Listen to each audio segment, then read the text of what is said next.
Hello guys, Charles here and welcome back to my channel. So today we're going to be talking about 3 note per string pentatonics, and I'm going to show you 3 different ways that you can approach this concept. Now this is not a lick video, I'm not showing you licks or anything like that. These are approaches and concepts that you can use yourself. And there's 3 main benefits that I can think of for working on your pentatonics 3 notes per string. The first benefit is that it's going to really increase your range on the instrument. By simply adding an extra note to each string, we're starting to move horizontally across the neck, and it really gets us from the low end of the guitar to the top end of the guitar in a pretty efficient way. And the second benefit is by doing that, we're learning to tie the different areas and the different scale positions of the neck together. And we can see those pentatonic positions or those caged positions, however you prefer to think about it, tying together across the neck. And the third benefit of working on 3 note per string pentatonics is it can really increase our speed on the instrument and our technical capacity. So let's do all of the examples in this video in the key of B minor pentatonic. So that's going to be B, D, E, F sharp and A. So this first approach, which is the most simple approach, that doesn't mean the easiest approach, but it's the simplest, is probably close to what someone like Shawn Lane would do on the guitar. And that is to just play the pentatonic scale in 3 notes per string.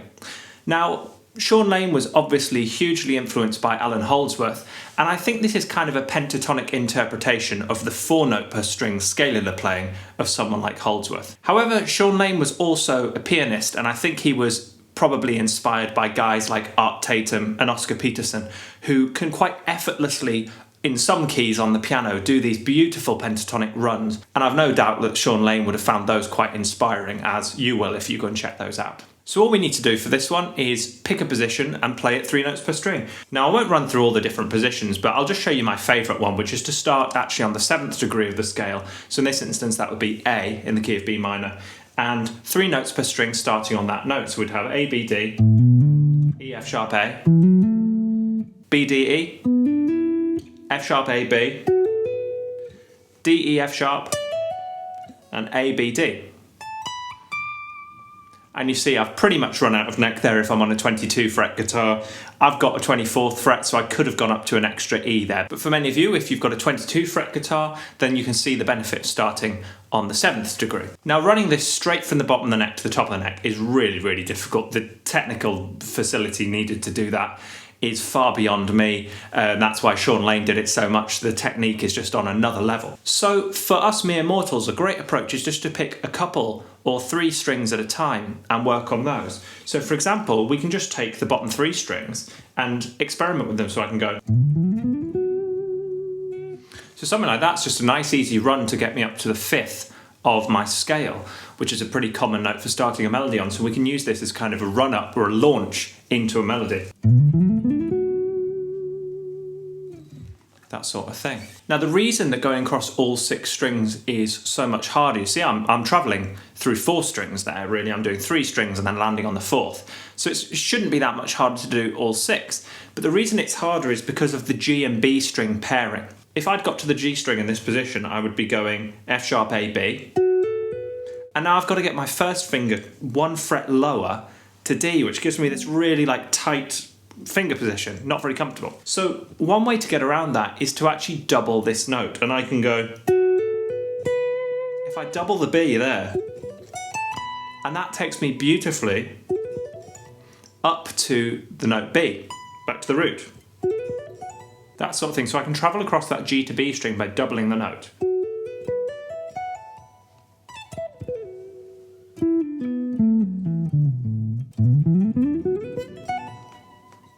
So it's really difficult there, as you can see, to get across all 6 strings. That's really my best attempt today. But the way Shawn Lane used to do it was to always use his middle finger. So there's something I do know about the way Shawn Lane would approach this. So if you want to get good at that, just sit and play it every day, up and down, get really confident with it. And it's a great way to get from the bottom of the guitar to the top of the guitar. So the next approach is to carry on that same concept of doubling that note between the strings. So this is probably more similar to the approach of someone like Allan Holdsworth, or I've seen Howe doing this idea as well. And it gives us the effect that we're doubling that note really, really quickly, whereas in fact all we're doing is moving to a new string. Easier to show you than it is to talk about it. So if we're in the B minor position up here on the 14th fret,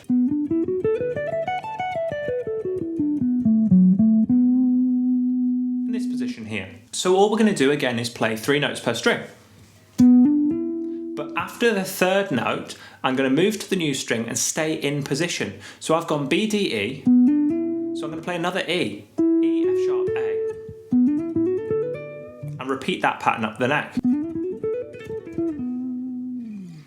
So again, you can hear we can really build up some speed there. I'm not really putting in a huge amount of effort, but I'm getting a lot of output from the doubled note. Now again, we can do that across all 6 strings, but I like to just choose a little chunk of it. But this would be an example across all 6 strings in that same position, which is the 14th fret, B minor pentatonic. So it's a lot harder to descend than it is to ascend. And also it's really difficult to keep the string noise to a minimum, so really focus on those things. As always, I could certainly improve on those myself. If you'd like to use a fret wrap to reduce that string noise, please do. There's certainly no shame in it. Lots of brilliant guitarists use it, especially when recording, but including Guthrie and Greg Howe. So if it's good enough for them, we can get away with using one as well. Now, just a variation on that 2nd approach. I like the doubled note sound. I like the doubled note, but it gets a bit samey. It gets a bit repetitive across the neck. So what I like to do instead is to add in chromatic passing notes. I keep roughly the same shape, but I just move the notes up or down a semitone to give me a slightly different note. So one approach I really like is to play the first 3 notes of B minor, and then to add the blues note in here, F, F sharp, A. So when I move to the new string, I don't repeat the E, I add the blues note in instead, which is F natural. Then moving on to the G string here, I can either repeat the A again, or I can add a sharp 7 or a raised 7, what we call a major 7. And so I've got flat 7, major 7 to the root. That sort of thing. Now obviously that's not pentatonic anymore, so it goes completely against the whole point of this video. But as you can see, by adding extra notes into our pentatonic scale, we can create some pretty interesting sounds. We covered those a lot in a recent video, which you can see up here, which explains how you can modify your pentatonics. I want to show you one more variation on that same approach. I'm going to quickly change to E minor for this one though, just because it fits better for this particular example. But I can go here,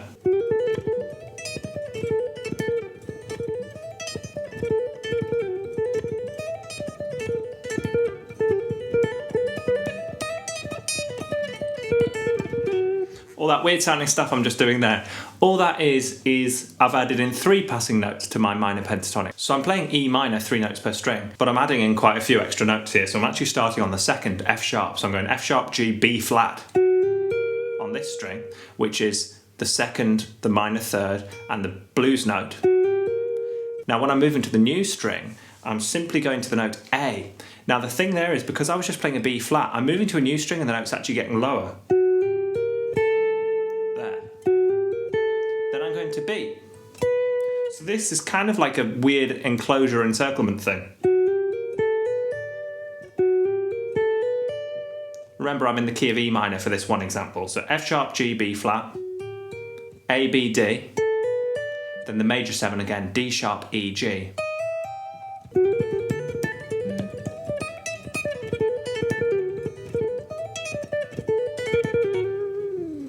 I like to just mess around with that shape. It's a good thing to muck around with right at the pinnacle of your solo or something like that, because you can just wiggle your fingers around on those notes and it sounds like you know what you're doing, even though I certainly don't. So the 3rd approach is 3 notes per string with a string skip.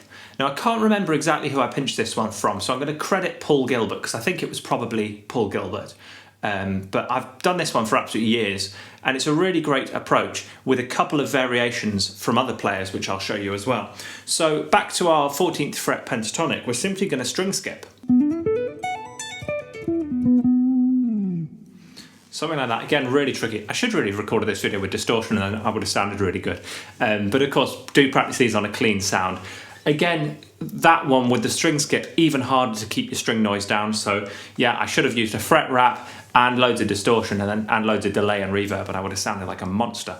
But practice these nice and clean, punish yourself, and then when you do play with a dirty sound, it'll just feel effortless. The problem with this approach is that the full scale is only realised within 2 octaves. What I mean by that is we've got B, D, E, then A, B. So I've already finished that octave, but I didn't actually get the note F sharp. Until that top string there, F sharp on the 14th fret of the E string. So it's quite an impressionistic approach because we're not actually playing all the notes across every octave. We've got to kind of piece them together from the snippets we get within each octave.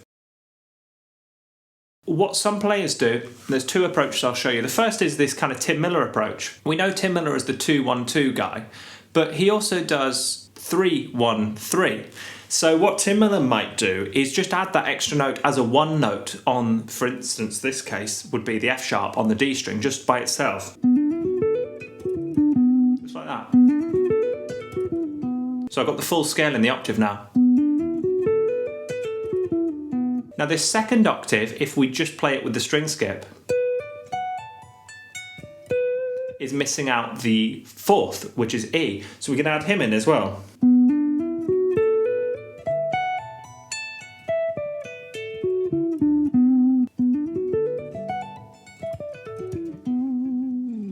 So that's a nice way to get through the arpeggio as well, using that kind of Tim Miller approach. So a final variation on that would be another way to get those extra notes, which is the way that Guthrie does it, which is to tap. So we can simply tap on the same string. So this kind of becomes 3 notes per string with your left hand, and the fourth note comes from your right hand.